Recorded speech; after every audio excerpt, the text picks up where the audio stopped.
इयत्ता 12वीच्या निकालानंतर यावर्षीचा इयत्ता 10वीचा निकाल आज जाहीर झालाय। ठाणे जिल्ह्याचा निकाल 95.56% इतका लागलाय। गेल्या वर्षीप्रमाणे यंदाही पुन्हा एकदा मुलींनी निकालात बाजी मारली असून मुलींचा 96.79% निकाल लागलाय, तर मुलांचा निकाल 94.39% इतका लागला आहे। जिल्ह्यात एकूण 1,08,378 इतके विद्यार्थी उत्तीर्ण झाले असून त्यामध्ये 53,780 इतक्या मुली उत्तीर्ण झाल्या, तर 54,598 इतकी मुलं उत्तीर्ण झाली आहेत। आज दुपारी 1 वाजता ऑनलाईन निकाल जाहीर झाला, त्यामुळे इंटरनेटवर सर्वांनीच आपला निकाल पाहिला। हा निकाल पाहण्यासाठी सायबर कॅफे, घरी, मोबाईल आणि संगणकावर विद्यार्थ्यांनी आपला निकाल पाहण्याचा आधार घेतला आणि उत्तीर्ण झालेल्या विद्यार्थ्यांनी एकच जल्लोष केला। जिल्ह्यातील एकूण 1,13,403 विद्यार्थी परीक्षेला बसले होते। यामधून 57,841 मुलं आणि 55,562 मुलींनी ही परीक्षा दिली होती।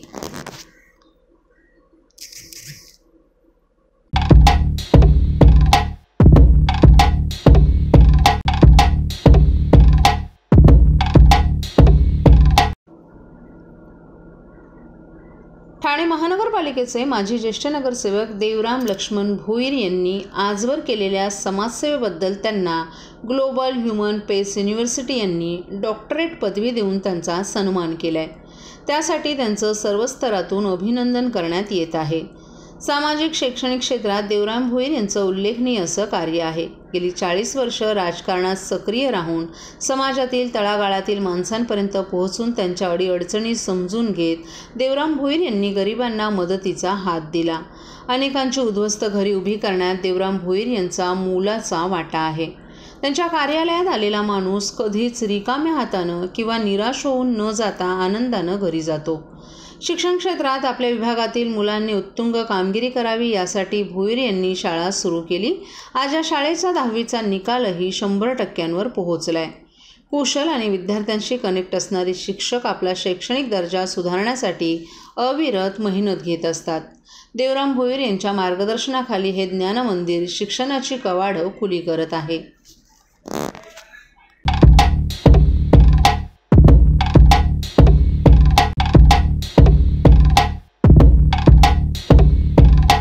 सर्व नागरिकांना आवाहन करण्यात येत आहे की सध्या डासांमार्फत पसरणाऱ्या डेंग्यू या आजाराचा प्रसार रोखण्यासाठी प्रत्येकाने पुढील प्रमाणे कार्यवाही करावी। डेंग्यू आजार एडिस इजिप्ती हा डास चावल्याने होतो।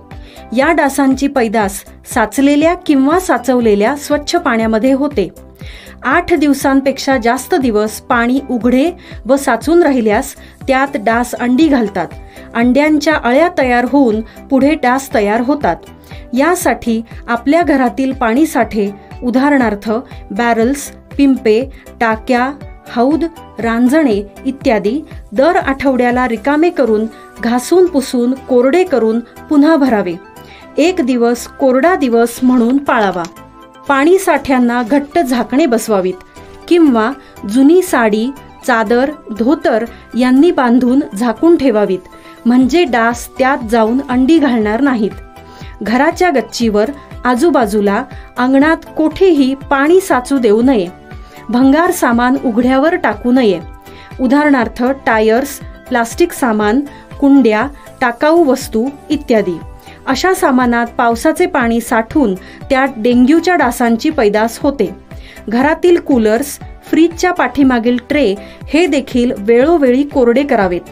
लक्षात ठेवा, नुसत्या फवारणीने डास घनता कमी होत नाही, तर त्यासाठी डास पैदास ठिकाणे नष्ट करणे ही आपल्या सर्वांची जबाबदारी आहे। कोणताही ताप अंगावर न काढता जवळच्या शासकीय रुग्णालयात मोफत औषधोपचार घ्या।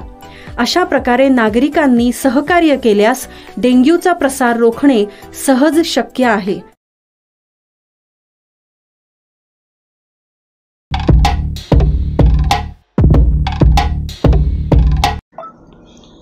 निवडणुकीची मतमोजणी पारदर्शक वातावरणात पार पाडण्यासाठी मतमोजणी केंद्रांवर 24 तास आधीच जॅमर बसवण्यात यावेत मतदान केंद्राच्या अर्धा किलोमीटर परिघाच्या क्षेत्रात कोणत्याच मोबाईल कंपन्यांचे नेटवर्क उपलब्ध राहणार नाहीत. ब्लूटूथ आणि वायफाय चालणार नाहीत. यासाठी विशेष उपाययोजना करण्यात यावी अशी मागणी ठाणे लोकसभा मतदारसंघातील महाविकास आघाडीचे उमेदवार राजन विचारे यांनी निवडणूक आयोगाकडे केली आहे. लोकसभा निवडणूक झाल्यानंतर EVM मशीन ठेवलेल्या अनेक स्ट्रॉंग रूममध्ये अनेक व्यक्तींनी संशयास्पद हालचाली केल्या आहेत. त्यामुळे उमेदवारांसह नागरिकांमध्ये EVM मशीनबाबत संशयाचं वातावरण तयार झालंय. ठिकठिकाणी संशयास्पद हालचालींवर शिवसेना आणि महाविकास आघाडीच्या कार्यकर्त्यांनी आक्षेप घेतलाय. त्याच धर्तीवर ठाणे लोकसभा मतदारसंघातील शिवसेनेचे उमेदवार राजन विचारे यांनी निवडणूक आयोगाकडे ही मागणी केली आहे.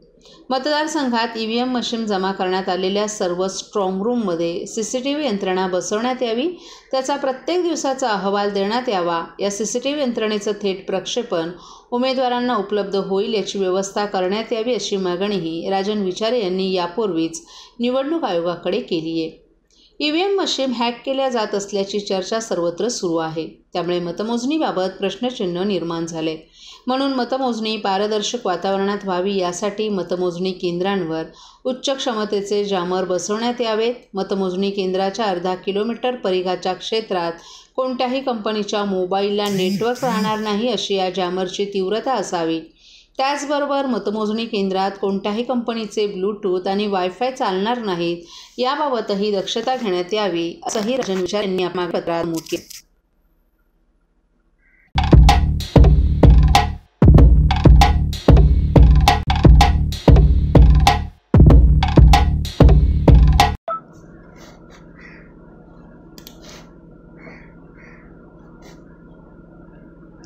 अनधिकृत बांधकामं ही काही राजकीय नेत्यांच्या उत्पन्नाचं साधन असल्याचा गंभीर आरोप शरद पवार गटाचे आमदार जितेंद्र आव्हाड यांनी केलाय. महिना 15 लाखांची मागणी काही नेत्यांकडून केली जात असून ते दिले नाही तर आमचं ऑफिस कसं चालणार असा सवालही केला जातोय. याशिवाय निवडणुकीसाठी अनधिकृत बांधकामांचे पैसे काहींना हवे असल्याचा आरोपही त्यांनी केलाय. मुख्यमंत्री एकनाथ शिंदे यांनी या बांधकामांवर कारवाई करण्याचे आदेश दिले. नंतरही आजही कळवा आणि मुंब्र्यात ही बांधकामं उभीच राहत असल्याचं आव्हाड यांनी सांगितलं. ठाण्यात घेण्यात आलेल्या एका पत्रकार परिषदेत ते बोलत होते. येत्या 2 दिवसात कळवा मुंब्र्यात सध्या सुरू असलेल्या अनधिकृत बांधकामांची यादीच सादर करणार असल्याचा दावाही त्यांनी केलाय. कळवा गावात व्यायामशाळेशेजारी कोणाची बांधकामं सुरू आहेत त्याचीही माहिती देणार असल्याचं त्यांनी सांगितलं. काही ठिकाणी हिरवा कपडा टाकून ही बांधकामं रोजरोजपणे केली जात असल्याचं त्यांनी सांगितलं. चंदा दो और धंदा लो अशी परिस्थिती आहे. त्यात ठाणे महापालिकेचे सर्वच अधिकारीही सहभागी आहेत.